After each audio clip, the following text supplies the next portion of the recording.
Hello, everybody, and welcome back to the T.H.O. Movie Reviews podcast, the show where we bring you passionate, honest, and insightful film criticism. I'm your host, Bennett Campbell Ferguson. I'm here today to talk about some of our favorite films of 2018, and I'm joined by two of my wonderful colleagues, starting with Mo Shaunette.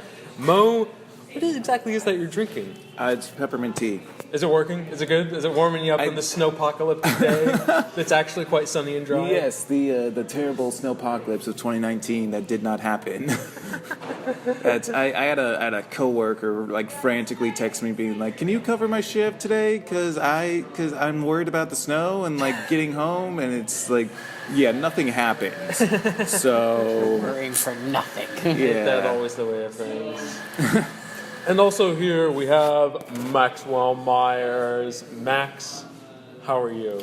You're not snowpocalypsed out? I made it out in these treacherous conditions of dry roads and clear skies to make it here today. I'm a hero, I think. I left my house full of food, but not kale, because I guess apparently that sold out first here in Portland. Fucking Portland. I know, right? We're the worst. Don't worry, do we need necessities like toilet paper or water or stuff? No, we need kale. But if you get enough kale, you might need to double down on that toilet paper thing. I'm just saying. I have to say, for your heroism of getting here in such lovely conditions, I under the right kind of administration, you will be getting a Presidential Medal of Freedom. Oh my gosh, I hope so. I'm just saying. I'm not making a statement. I'm just putting that out. When our president hears this podcast, I wouldn't be surprised. Way to bring the room down. All right.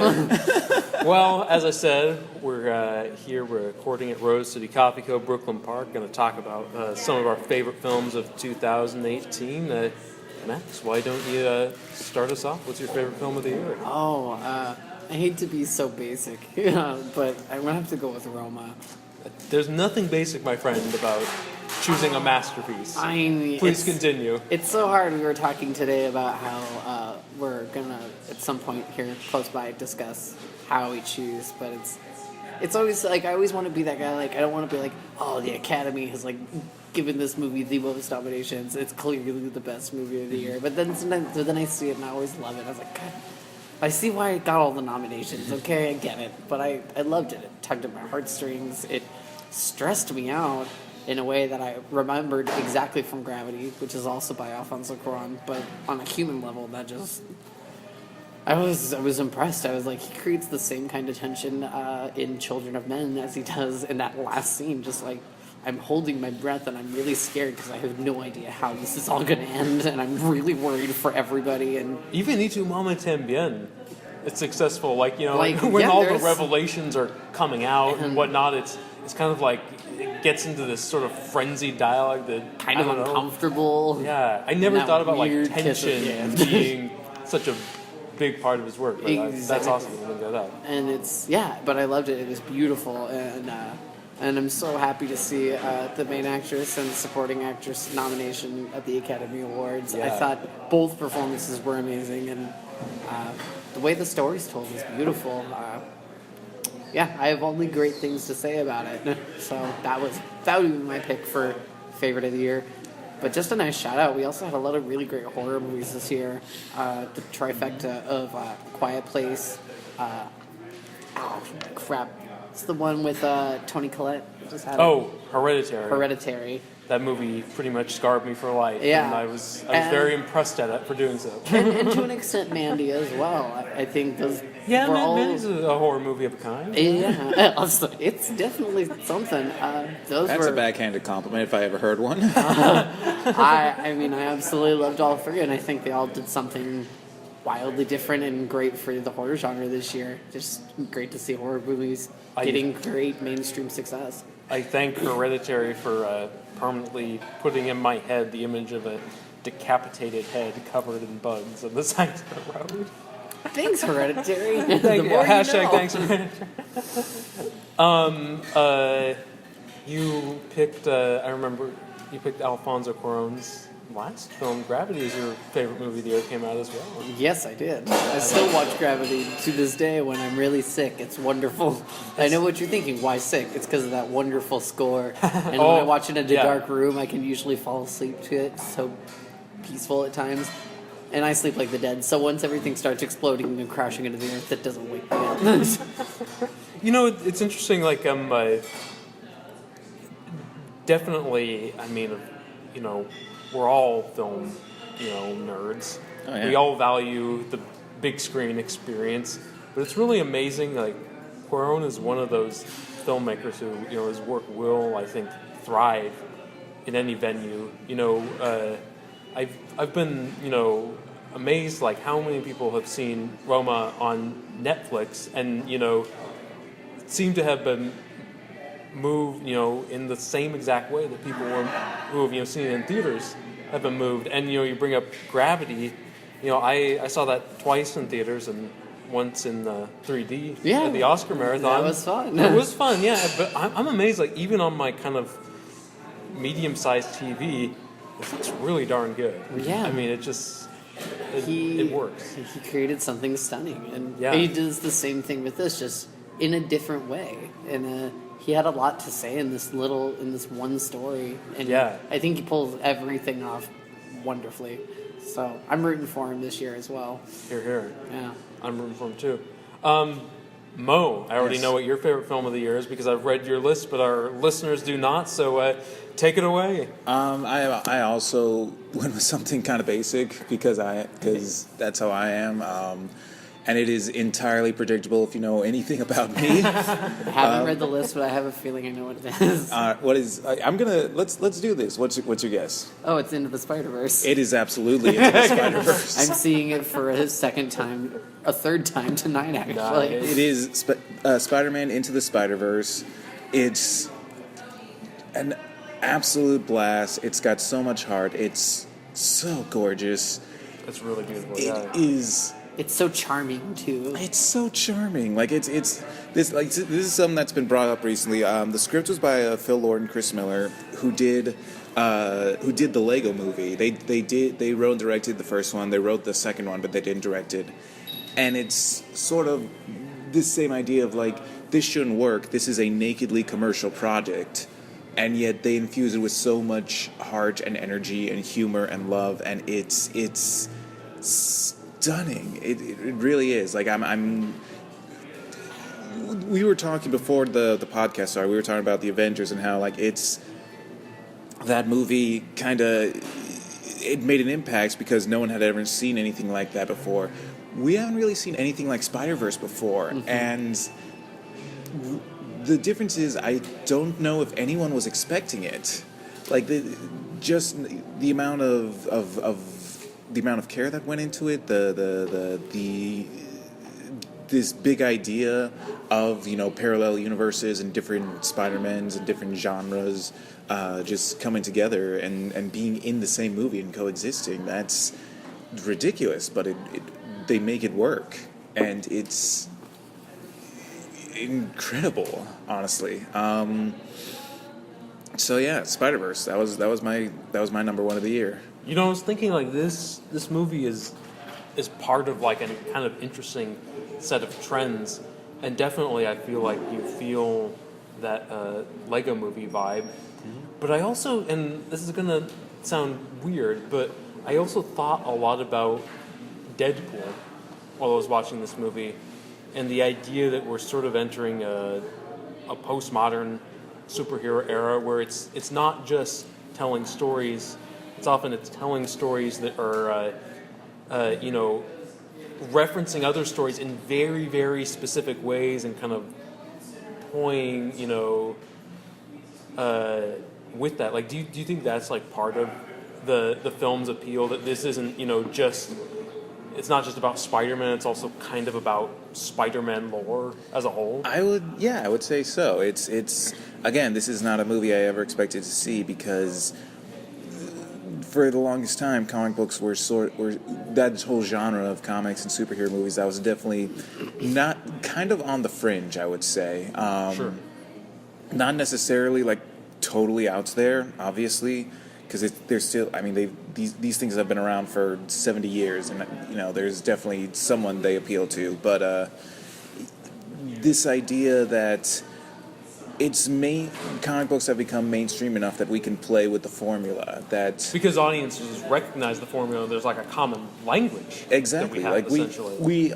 You don't need to go through the minutia of explaining like why the radioactive spider bite happens. It's just like, no, radioactive spider bites. We all know what that means. It's a thing, Yeah, it's a thing that happens. It's a thing that happened like 6 different times in these movies.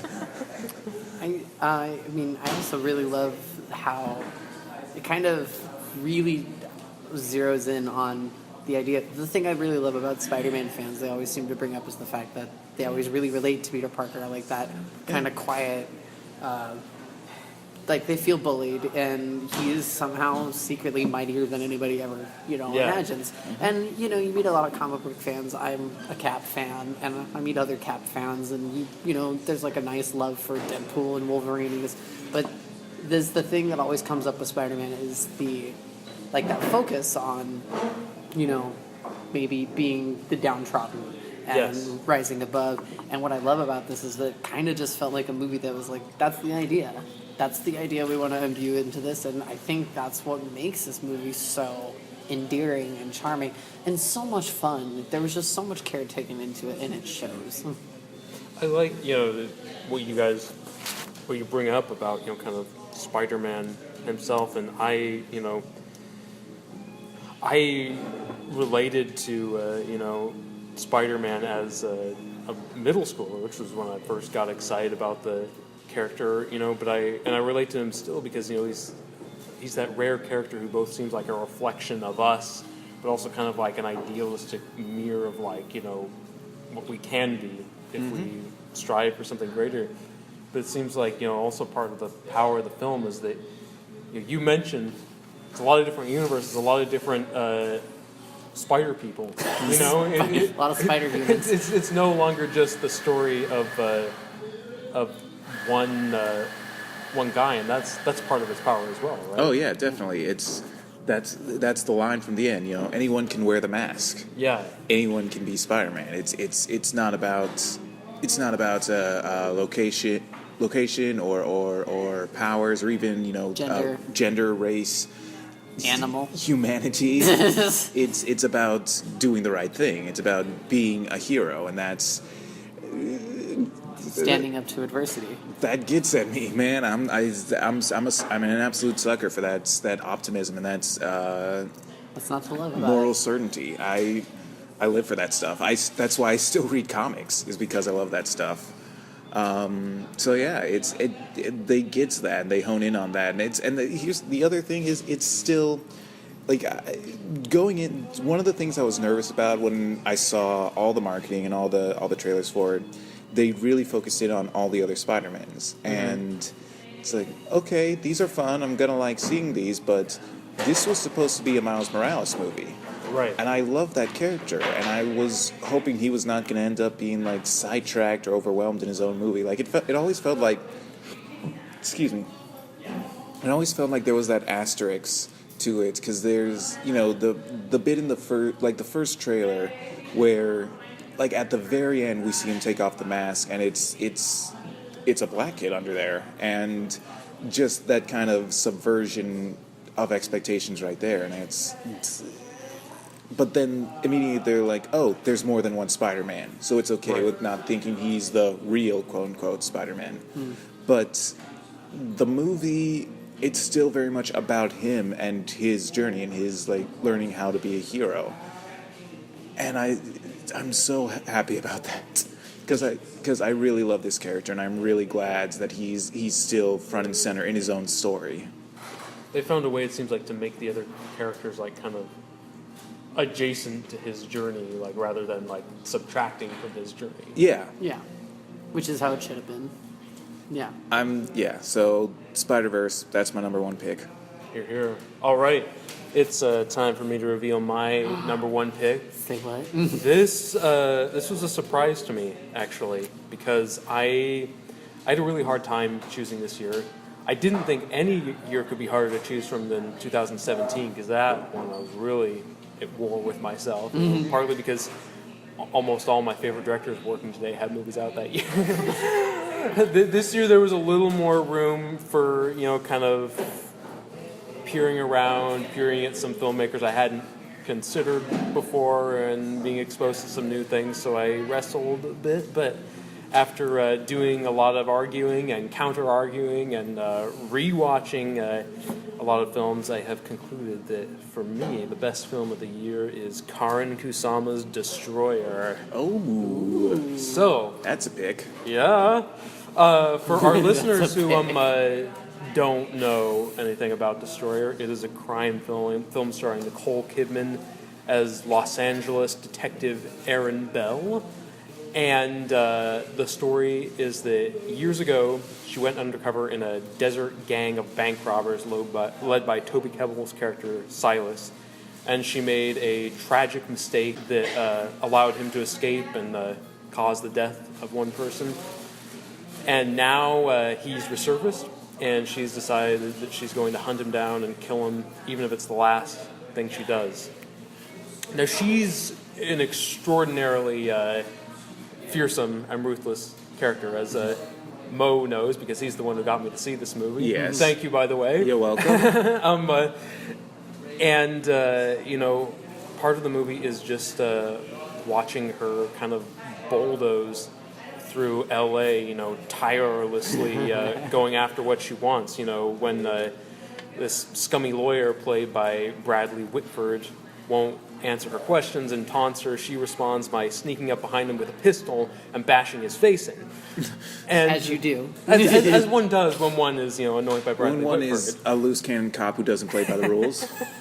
Bash Trademark. Bradley Whitford's face in with a pistol.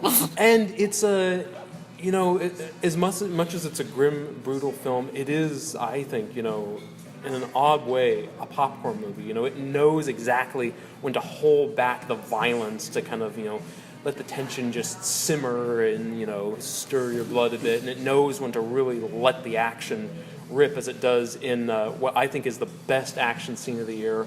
A bank robbery shootout that starts in a bank and ends in, of all places, a frozen yogurt shop with a fight between Nicole Kidman and Tatiana Maslany while this... She's in it. Yes, It's such a good she's cast. so good. So it's a heck of a cast. Okay, yeah. now where was all this promotional material? Why is my Instagram not throwing this at my I face? have no idea. It was released by Annapurna, and they're in dire straits. So they. Oh, is that what's going yeah, on? I imagine they bungled the marketing. It's like who's like Nicole. We've talked about Nicole Kidman, Toby Kebbell. Who the first time I've ever liked Toby Kebbell in a movie. Toby Kebbell's great in this. Yeah, He's super creepy and evil and like psychotic, and I love him. He is.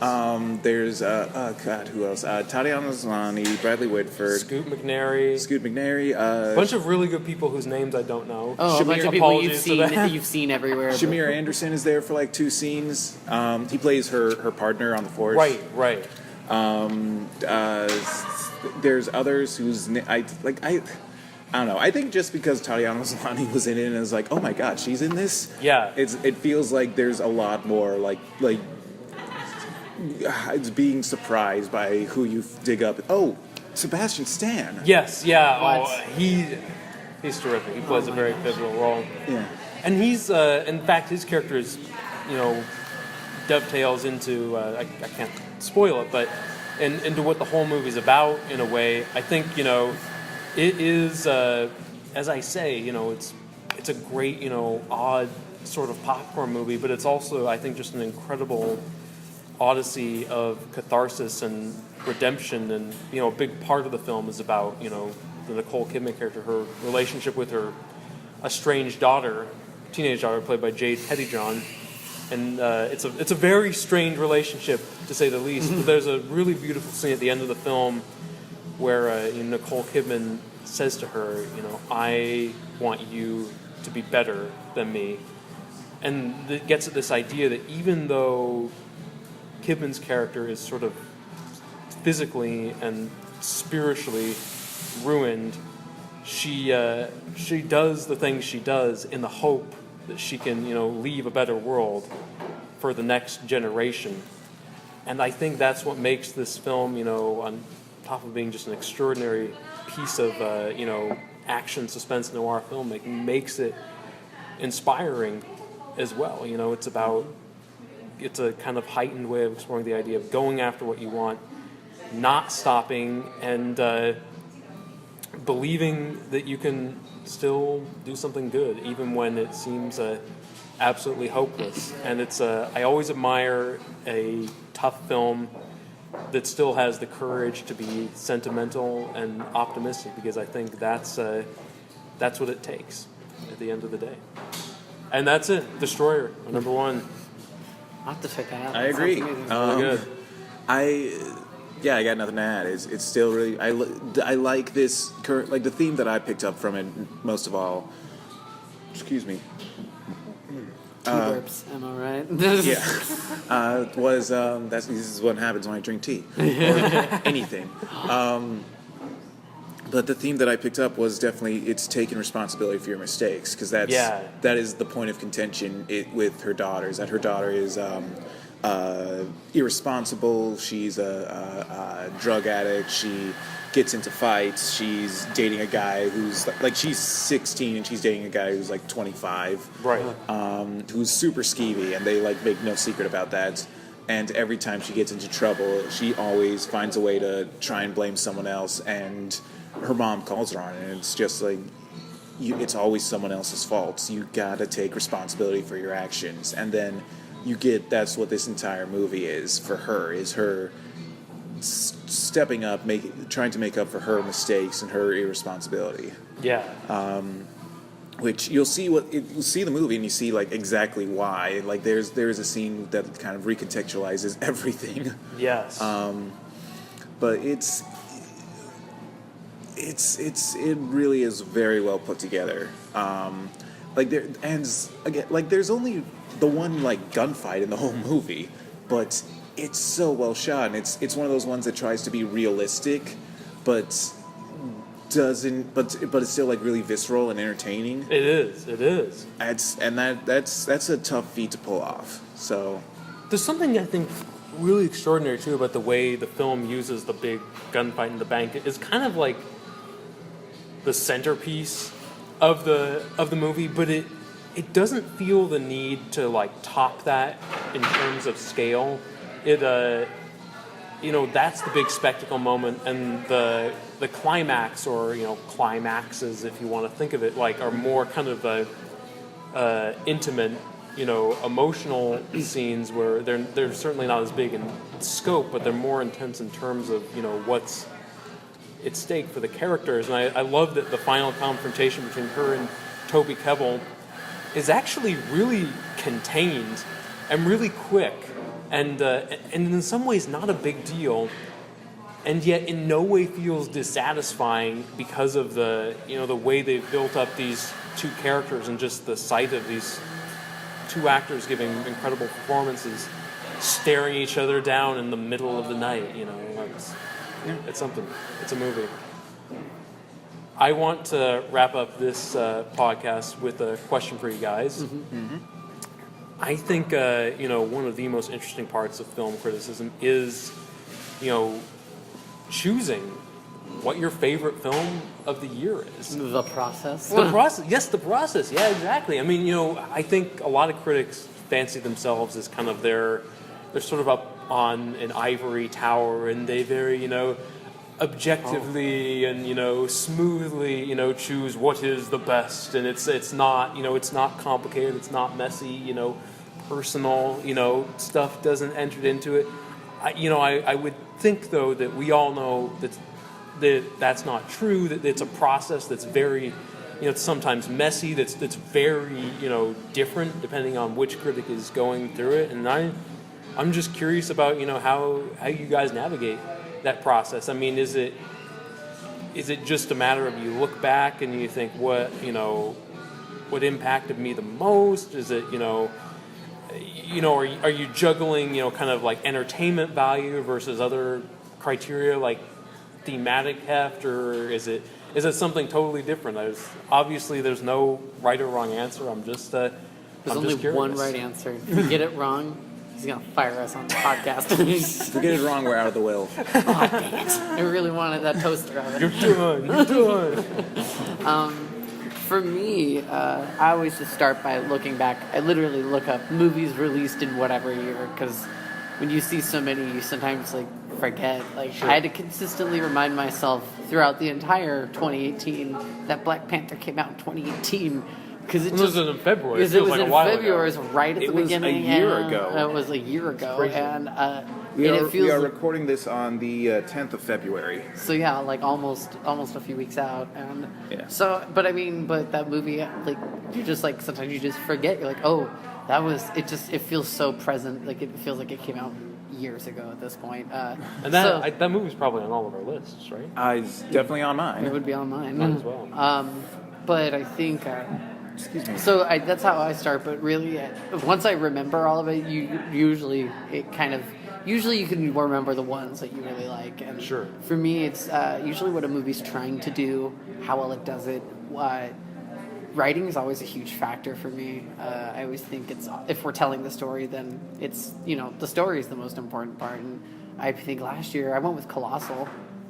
Right. Yes. Which yeah. and that was mostly because of just the idea, what it does, the conflict it takes on, and how they portray it, and just the inventiveness of it, but also the fact that it spoke to me on a personal level, and that kind of really tips it to the edge, But I think it's I usually try not, like I said earlier, I try not to just be like, oh well, obviously whatever's up for Best Picture should be on the list, but sometimes they get it right, like La La Land was on Right. my top 10. It was my number one the year that Same came here, out, yeah. and was also up for the most awards. So sometimes those things just come in line. I think sometimes things are just so good, you just kind of think, yeah, it is.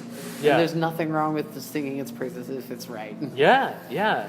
Well, I love that you bring up, kind of the balance of all these different factors, like, It's how does something succeed based on, the terms that it sets for itself? That's so important. But you bring up the personal stuff. I mean, I feel like all of us, the movies we just talked about, like they all, like part of why we chose them is they speak to like things that we're specifically interested in. Yeah. Mm-hmm. I mean, like, my favorite movie of 2017 was Terrence Malick's Song to Song. And weirdly enough, I was thinking it's about a lot of the same themes as Destroyer. They're stylistically, they couldn't be more different, but they're really both about people trying to make up for terrible mistakes. And I guess that's something I'm attracted to, or I wouldn't keep going down that road. and I would say that if I hadn't chosen Roma, I probably would have gone with probably A Quiet Place, Nice. or Mandy. Maybe not Mandy. It's so hard to give it all to Mandy because it's so absurd that sometimes I wonder if they actually like it feels like it was all intentional, but part of it's still like Does it it's so perfect that it like I feel like you might have stumbled on some of these things. Like you just got it right accidentally and it works. But what I really loved about A Quiet Place, the story was great, but also to see a horror movie shot like that's so terrifying, and you do not want to make any sound. That was just a whole different idea on something that I love, and that all the elements there add up. If Roma hadn't been so devastatingly wonderful, it just touched me emotionally, and I probably would have gone to A Quiet Place. Well, then other things we both have in common is, sound design. A lot of sound dynamics, I mean, a lot of sound editors, Yes. with great names. How about you, Mo? For me, like again, I'm relatively basic when it comes to film criticism. There's definitely what hooks me in is first off just like basic visceral stuff. Is something is it pretty to look at? Is there decent action? Is it funny? Is it entertaining? Is it just gonna be something that I enjoy watching? And then whatever keeps me coming back to it is always whatever's going on in its head. Is it something that has a really strong emotional core, really a very good intellect, or something to say? Is it saying something unique or different or unheard of up to that point? My favorite last year was Get Out. Great which movie. It works as a horror movie. I don't even like horror movies, but that works so well. and then it's also about, just the black experience in 2017 and that's kind of a minefield in its own way. And I hadn't seen anything like that. I hadn't seen any stories that really address that in a way, and so it was fresh, and it made this kind of not necessarily alien concept, but a concept that's not really spoken of very much into a really relatable way. And Spider-Verse was kind of similar. There was, very much the visceral enjoyment of it, of the visuals, of the comedy, of the characters, of the performances. But there is that emotional heart behind it that I love. The fact that one of the most devastating lines in the movie is said by Spider-Ham of all characters. Wait, which line? It's the toughest thing about this job is that you can't always save everyone. Oh, right, and he says it completely sincerely, and they don't make it a joke, and it works. Like, that's a tough thing to do. That's a tough thing. Making a cartoon pig say something that's emotionally resonant and real, and I'm amazed by that. I wonder why they gave it to Spider-Ham. Because everyone else had something to say in that scene. Like, everyone else was like, yeah, I've lost someone too. And Spider-Ham, he was just the last one in the lineup, and he's like, no, you can't always save everyone. And that's the surprising thing, is that Miles talks about, how he's lost people, and they're like, yeah, we can relate to that. We're probably the only people in the multiverse who can relate to that. Yeah. You bring up, I think, a lot of really interesting things, and one thing I think is really cool is that you seem to gravitate toward movies that, like, really in interesting ways, like, balance humor and pathos. Like, because Definitely. the first time, when we first all started working together, that was 2013. I remember you picked The World's End as your favorite film of the year. Wow, did you review this before you came here?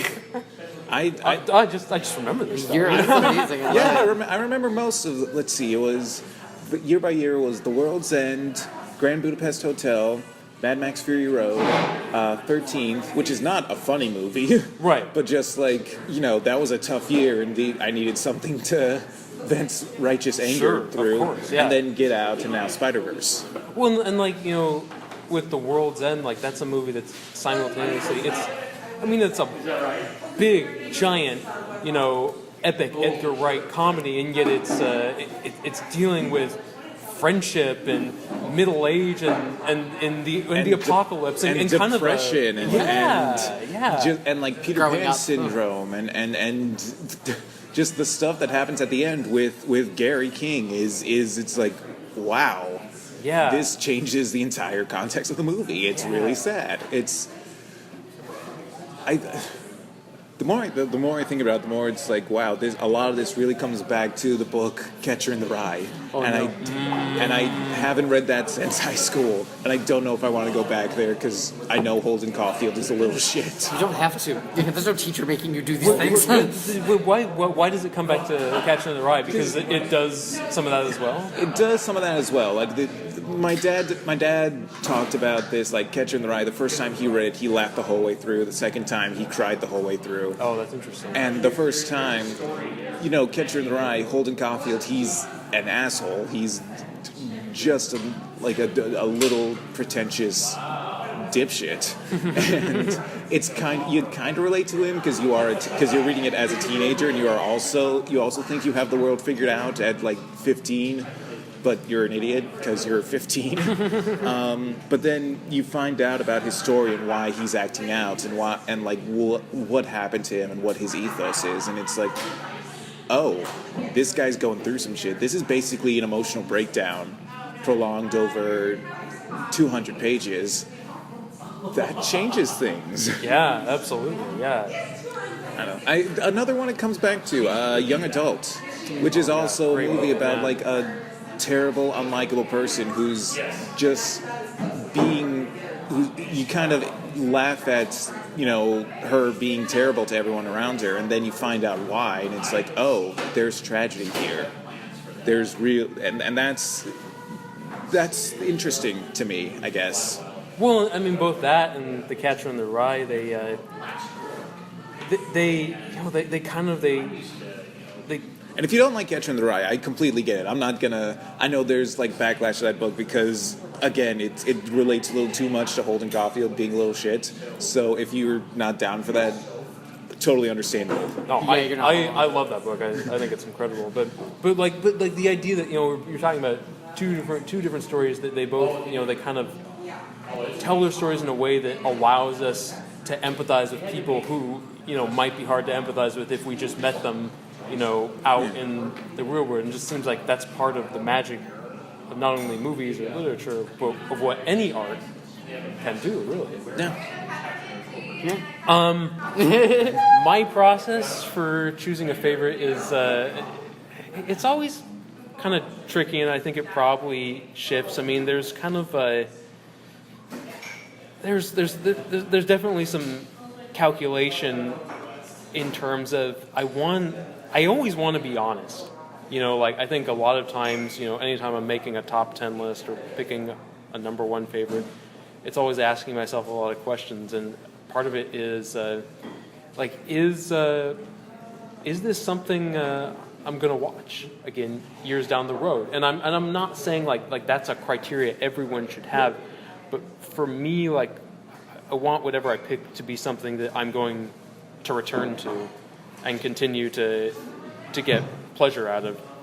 But but at the same time, there's sort of this feeling of I do want to choose something with some heft. I am I think in 2017 I could have made a case for Wonder Woman. I've seen that movie more times than I can count now. I saw it twice in theaters. I've watched it on DVD a kind of probably almost heinous number of times. but at the same time, it's for my number one, maybe I want something that's risk of sounding pretentious, little artier, a little more challenging, a little more meat on the bones. Sure, absolutely. So I think finding that balance, and again, I think I think finding something that I do really care about personally. I mean, the personal stuff is something I think we're all getting at, and for me, I definitely don't want to choose something that I'm not passionate about, that I sort of sit back and kind of observe clinically. I want to choose something that I would jump into the ring for this movie. I would fight for it, and at the same time, it's I always hope that whatever I choose, it's not just gonna reflect everything I already believe back at me. It's gonna maybe expand my horizons a bit. So it's a constant bundle of contradictions, and I certainly haven't got it always right, if there is indeed a right in a situation like this, which is questionable. But I mean, it's a journey I enjoy, and I think I think some people, when I talk about the process of ranking or choosing favorite movies, a lot of people look at me or well, why do you have to choose a favorite? Isn't that kind of a weird artificial distinction? And I think it is to a certain degree, but it's you learn a lot about yourself when you do it. You learn about what you value. You learn about why certain things affect you and certain things don't. And I just think it's kind of an exciting quest to go on. I also think it kind of relates back to, I think, the nice commonality between something we've all found in all of our favorite movies, that some part of it speaks to something that we feel. Yes. Yeah. And in a lot of ways, I know the ones that have Colossal's, when you mentioned all the ones I loved, I was like, what did I love those last few years? Colossal's the only one I really am always drawn to, because I do relate to it on a personal level, and in a weird way, when you see a movie say something that maybe you relate to, and even if it hurts a little, or in some way awakens something, makes you question something, or makes you realize something in a weird way, all of a sudden you realize that maybe someone out there kind of gets you. And in a weird way, this movie gets you. Like, you're like, oh, someone out there understands something about me, and in a weird way, you're no longer alone. And I think that's a huge thing about cinema. I love that. Why we relate to those things. I think that's absolutely right, and I think it's a perfect and beautiful note to end on. Well, if you like this podcast, please click thumbs up and subscribe to our YouTube channel. Don't forget to like us on Facebook. Please follow us on Twitter at T.H.O Movie Reviews, and check out all the great reviews and content we have at thomoviereviews.wordpress.com. Once again, I'm your host, Bennett Campbell Ferguson, here with Mo Shaunette and Maxwell Meyers at Rose City Coffee Co. Brooklyn Park. And from all of us here at T.H.O Movie Reviews, happy favorite movie watching. Oh boy. Hey, that's all, Like folks. us. Go and really, really like us.